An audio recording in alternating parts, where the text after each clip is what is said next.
नमस्कार, मैं श्यामगिरी। आप देख रहे हैं टीएफडी इंडिया न्यूज 24। टीएफडी इंडिया न्यूज 24 में आप सभी दर्शकों का स्वागत है। प्रधानमंत्री के दफ्तर में हलचल सी मच गई है और चुनाव आयोग के दफ्तर में सन्नाटा छाया हुआ है। इसके पीछे का राज क्या है? यह एक बड़ी महत्वपूर्ण बिंदु है, क्योंकि जब किसी के सपने धराशाह होते हैं और टूटते हैं तो फिर सारे सपने बिखर जाते हैं। और जिस तरह चुनाव आयोग या मोदी शाह की जो प्लान थे या जिस तरीके से यह लोग चल रहे थे, सिर्फ पश्चिम बंगाल के एक झलक ने सारे सपने को तोड़ दिया। प्रधानमंत्री दफ्तर के अंदर जो हलचल है बहुत ही महत्वपूर्ण है। सिर्फ एक मुद्दे नहीं है, उसमें कई सारे चीज हैं, क्योंकि सरकार के सारे काले चिट्ठे खुल करके देश के सामने आ जाएंगे अगर ऐसा हो गया तो। जैसा मैंने कहा कि इंडिया का वक्त आ गया, अगर इंडिया गठबंधन का वक्त आ गया है तो फिर यह झलक पहले प्रधानमंत्री मोदी और चुनाव आयोग को साफ दिख रही है पश्चिम बंगाल और तमिलनाडु से। ऐसे आम जनता के अंदर बाकी के राज्यों में, जैसे उत्तर प्रदेश में भी 2024 लोकसभा चुनाव में भी देखा गया था, राहुल गांधी और अखिलेश यादव की जोड़ी ने जो कमाल किया, भीड़ जो बेकाबू हुई, भारतीय जनता पार्टी के सारे सपने टूट गए। 62 लोकसभा सीटों से वह सीधे 32-33 पर आकर के खड़ी हो गई और 5 से समाजवादी पार्टी निकल करके सीधा 37 पर पहुंच गई और 1 से कांग्रेस 7 पर पहुंच गई। तस्वीर भयावह थे। इन्हीं सब चीजों के मद्देनजर मोदी सरकार ने एसआईआर का फैसला किया था। इन्हीं सब चीजों के मद्देनजर एसआईआर का फैसला हुआ था और एसआईआर का पहला प्रयोग जो बिहार में हुआ तो भारतीय जनता पार्टी ने सोचा कि अब सारे सपने पूरे हो जाएंगे, वन नेशन वन इलेक्शन की तरफ चले जाएंगे हम। और बिहार में आई विपक्ष गायब सा हो गया, महाराष्ट्र में विपक्ष गायब हो गया। जो इंडिया गठबंधन 4 महीना पहले महाराष्ट्र में लोकसभा चुनाव में प्रदर्शन अपार था, भारतीय जनता पार्टी का सुपड़ा साफ हो गया। 27 सीटों से भारतीय जनता पार्टी 9 पर आकर के अटक गई। वह 1 से कांग्रेस 11 पर चली गई। ऐसे में भारतीय जनता पार्टी ने 4 महीने के अंदर 1 करोड़ वोटरों की हेराफेरी की और 90% स्ट्राइक रेट से 4 महीने बाद लाई और विपक्ष को खत्म कर दिया और भाजपा की सरकार बनी है। हरियाणा में भी 25,44,000 वोटर फर्जी वोट डाले। चुनाव आयोग मानता है कि 29 लाख लोग फर्जी डाले हैं। राहुल गांधी ने 25,44,000 का किया था और हार जीत का अंतर मात्र 1,22,000 मतों का था।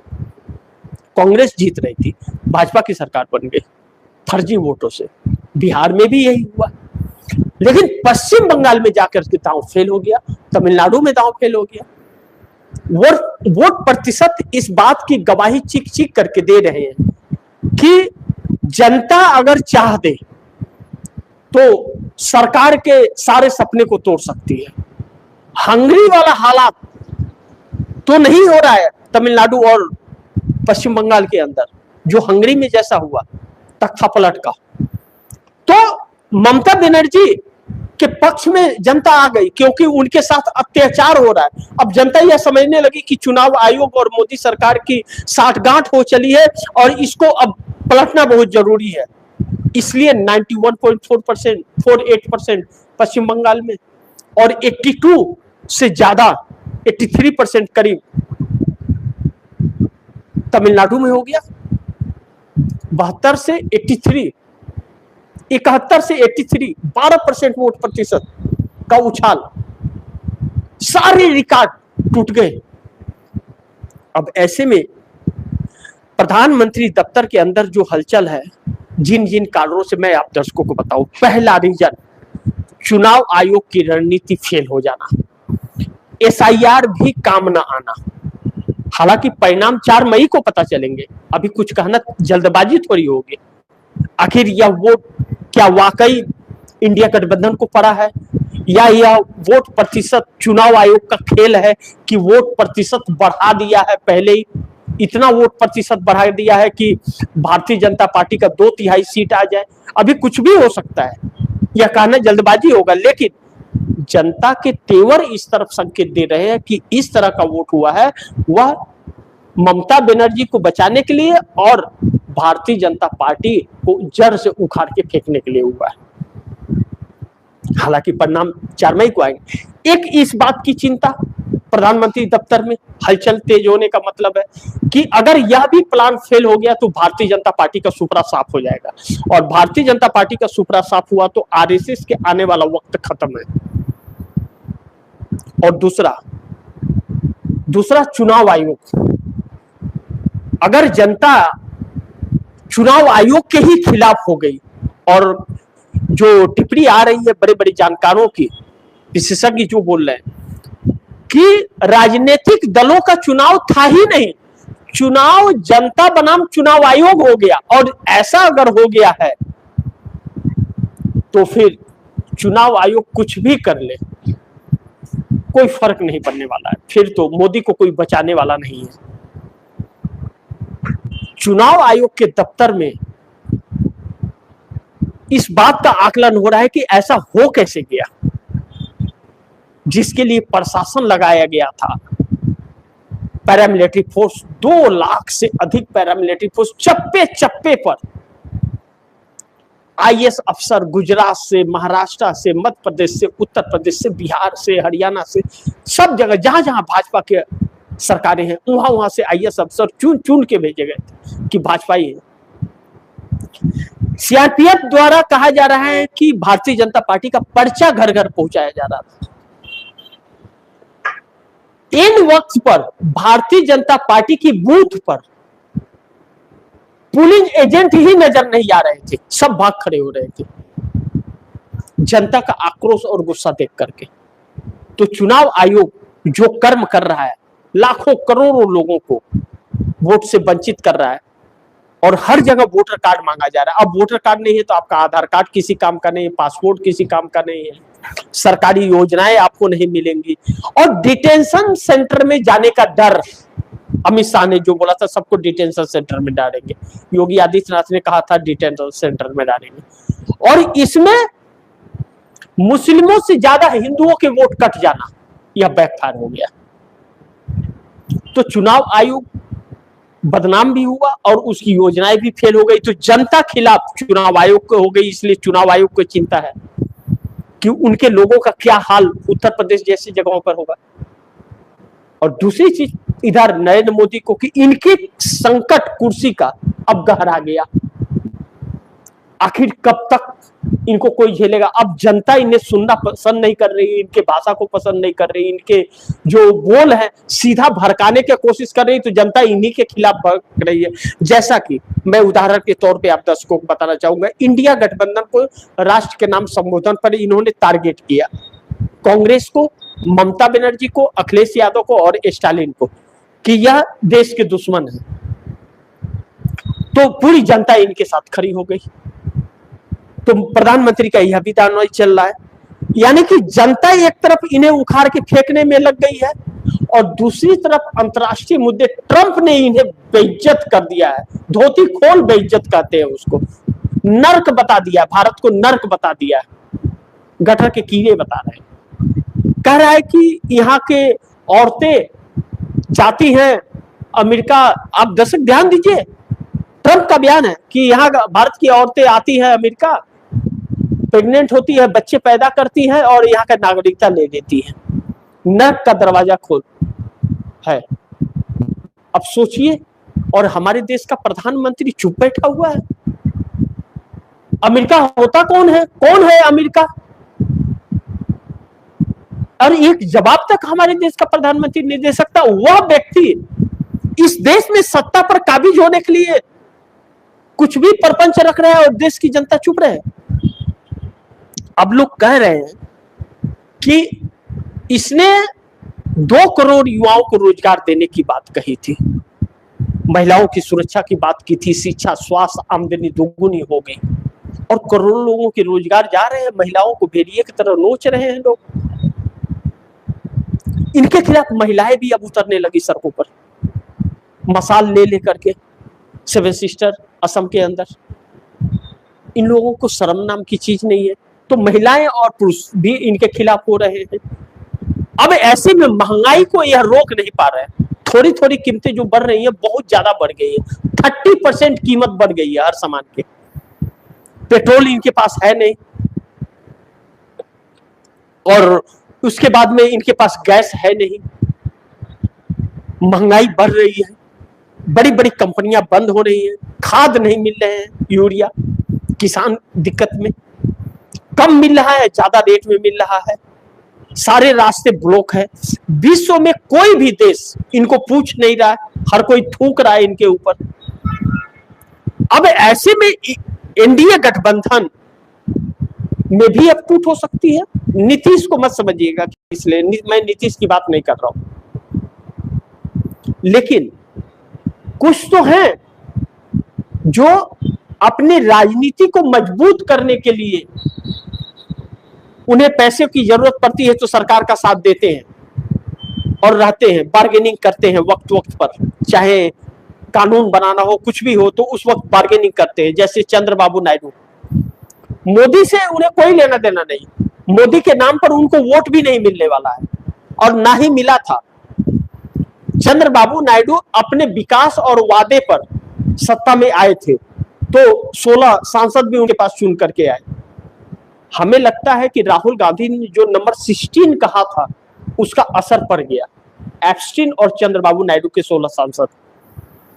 एनडीए गठबंधन में 4 मई के बाद में बड़ी टूट होने की संभावनाएं बताई जा रही है, बड़ी टूट की संभावनाएं बताई जा रही है कि बड़ी टूट हो सकती है, बहुत नेता इधर उधर हो सकते हैं। और सबसे मैंने जैसा कहा कि इंडिया का वक्त आ गया, अगर यह वोट प्रतिशत ममता बनर्जी के पक्ष में गया है तो 4 मई के बाद भारतीय जनता पार्टी के 12 सांसद जो हैं पश्चिम बंगाल के, वह तृणमूल कांग्रेस में शामिल हो जाएंगे, सरकार के लिए संकट पैदा हो जाएगा।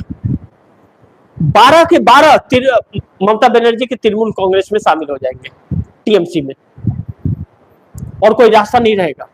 और जो थोड़ा बहुत जीतेंगे चुनाव विधायक, वह भी गायब हो जाएंगे।